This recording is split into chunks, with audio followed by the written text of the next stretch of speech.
Ever wondered how many fireplaces you can have in your home? In this video, we'll explore the possibilities of installing multiple fireplaces and what you need to consider before adding them.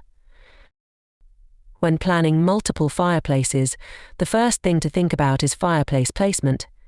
You can have fireplaces in different rooms like the living room, bedroom, or even outdoors. Each fireplace can be customized to match the room's aesthetic appeal. There are different types of fireplaces to choose from: gas fireplaces, electric fireplaces, and wood-burning fireplaces. Depending on your choice, you'll need to account for ventilation requirements and building codes. For example, gas and wood-burning fireplaces require proper venting or chimneys, while electric fireplaces are more flexible with installation. Having multiple fireplaces can improve home heating efficiency, especially if you zone your heating for different areas of the home. But remember to consider the maintenance and cleaning requirements for each one.